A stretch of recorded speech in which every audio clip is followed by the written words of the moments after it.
Hi, everybody. Maureen Bonifin here from Affinity Grant Insights, here to talk to you today a bit about how to find what has previously been funded for an NSF division area or an NSF program area.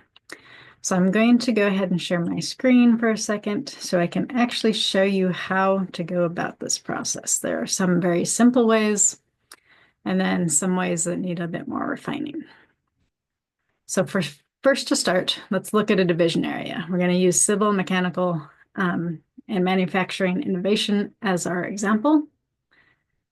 So this is pretty easy. It's over on the left-hand side of your screen. It's kind of hidden though. You need to click programs and funding opportunities. And that's going to bring up a bunch of different subheaders, one of which being search previous awards. If you click on that, it's going to take you directly to the NSF database with it pre-screened for everything within this division. Now that is a lot of information to go through, so unless you really are looking for everything that's ever been funded by this division for some reason, likely you're an investigator or somebody applying to NSF who needs a more refined search about a particular program area or a particular grant.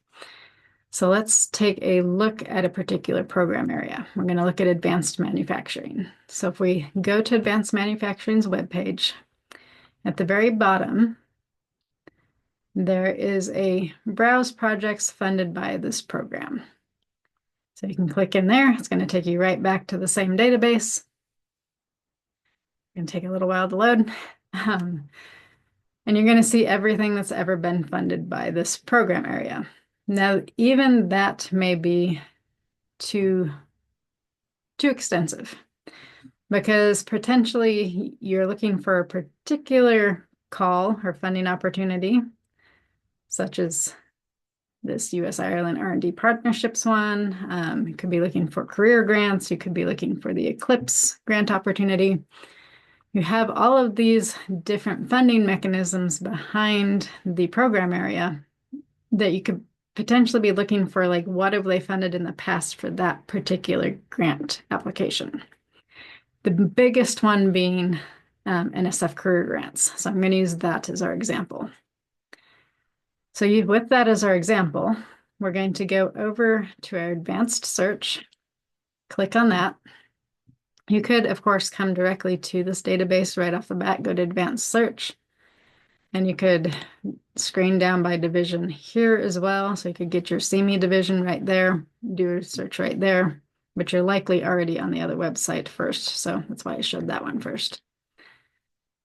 In our case, we want to limit this to a program area, advanced manufacturing, and I hope I spelled that right.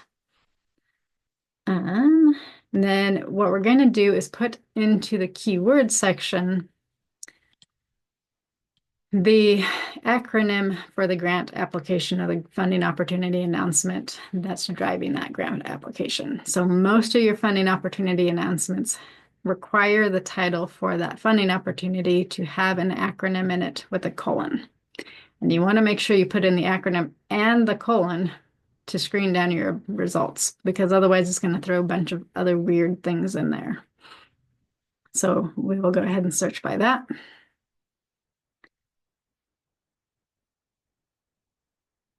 And it's going to take a little while.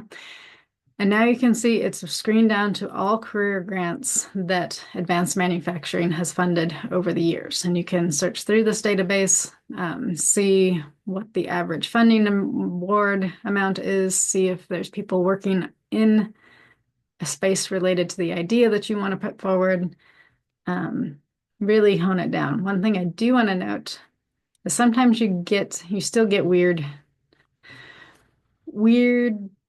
grants also thrown in here. And that is because that's a keyword search. It's not just a title search. So it is going to search things like the project summary. And that could potentially return some results that have a career word in there. So if you have any questions about this or anything else, feel free to drop them below in the comments or email me at maureen@affinitygrants.com.